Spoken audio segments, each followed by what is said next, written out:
تعالوا النهاردة نعمل مع بعض علب التونة في البيت. عارفين التونة اللي رقمها عدى قوي كده في السوبر ماركت؟ النهاردة هنعمل علب كتير من التونة بسمكة التونة. وسامعين بقى صوت التكة بتاعت الغطا؟ تكة ايه تمام زي الشركات بالظبط. لو ما عرفتيش توصلي للمرحلة دي مش هتعرفي تاكلي تونة. تعالوا بقى ندخل الفيديو ومن غير ما اطول عليكم ما تنسوش لايك شير كومنت. انا ريهام صبحي ويلا بينا نشوف طريقة عمل التونة في البيت، من الوصفات التحفة اللي بعشقها لانها من الوصفات الناجحة اللي بتعمليها في البيت بتطلع نتيجتها احلى من الجاهزة. يلا بينا نشوف الفيديو.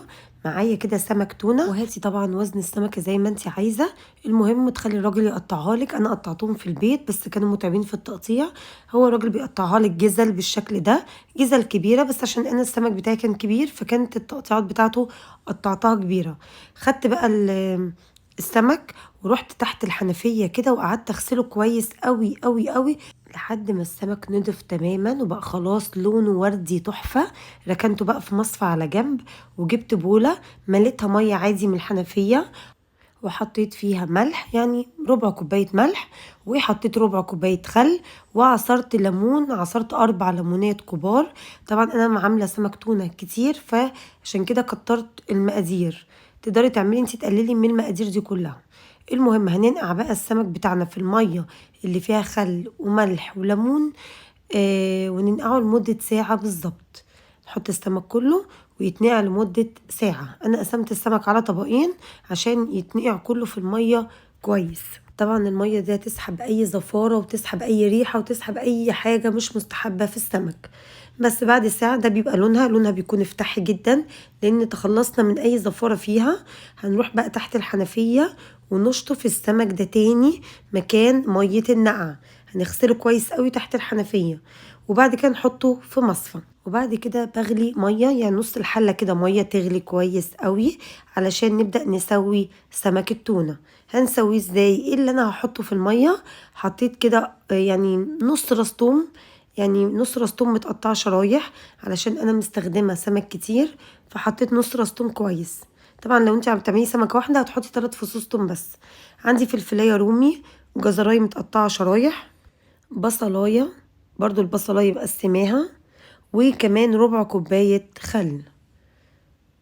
لحد كده تمام. عايزاه سبايسي بقى هتحطي معلقة هريسة شطة او شطة، انا حطيت هريسة شطة. دول شوية كزبرة كده خضرة طبعا بيدي طعم تحفة وريحة تحفة، حطيتهم. وحطيت كمان عصير 3 ليمونات كبار بس من غير القشر، عصير 3 ليمونات. تمام. حط بقى التوابل، ملح، فلفل اسود، معلقه صغيره كمون، معلقه صغيره كزبره جافه. كمان حطيت 3 فصوص حبهان سلام، وحطيت ده ورق لورا. ورق اللورا اللي عندي كان بودر فحطيت على يعني ربع معلقه كبيره. خلاص ما تزوديش، لو ورق اللورا سليم حطي وحدتين. حطيت 3 مسمار قرنفل، وحطيت كمان بهارات سمك، والحبهان 3 أو 4 فصوص مفتوحين بس. وبعد كده المية غلت تماما، بنزل باقي قطع السمك بتاعتي بعد ما اتغسلت واتصفت وتمام. طبعا بتلاقي لونها فتح جدا وبقى لونها وردي من جوه، والاطراف بس غامقه شويه لكن من جوه بيكون لونها وردي، قلب السمك بيكون وردي. خلاص. بعد كده انا بظبط بقى الملح، يعني انا بدوق كده طرف الميه وبظبط الملح. اديهم بس تقليبه كده واسيبهم يستووا تلت ساعه بالظبط، ما تزوديش عليه، يعني هيغلي نهدي النار ونسيبه تلت ساعه على النار يتستوي. بعد كده هنطلع السمك ونصفي الميه اللي اتسلق فيها وهناخدها نركنها على جنب. يعني في بوله لبني اهي شايفينها قدامكم، دي فيها الميه بتاعه سلق السمك. السمك بقى هنعمل فيه طلعناه سيبناه يتهوى شويه. هبدا بقى اخد قطعه قطعه اطلع الشوك اللي فيها. السمك ده الميزه بتاعته ان هو مفهوش شوك، هي سلسله اللي في النص بس، والشوك كمان بتاعه بيكون كبير فبيبقى سهل ان انت تشيليه بكل سهوله. وخلاص على كده السمكه بقت تحفه. هو شويه شبه سمك السلمون على فكره. المهم قطعناه خليناه مكعبات، وكمان شلت الشوك منه وشلت كمان الجلد بتاع اللي من بره الخارجي، جلد خفيفه قوي هتقشريها بايدك بطريقه سهله قوي. ونجيب بقى برطمانات. البرطمانات دي انا معقماها، ولازم البرطمانات تكون ازاز. دلقت فيها ميه مغليه وسبتها تتصفى، وهنحط فيها بقى السمك بتاعنا ونضغط عليه لجوه كده عشان نملى كده البرطمانات. طبعا أنا كل البرطمانات اللي عندي كبيرة، يعني في برطمانات بتشيل كيلو وفي برطمانات بتشيل 750 جرام، فبرطمانات كلها كبيرة. تمام، قسمت السمك عليها بالشكل ده.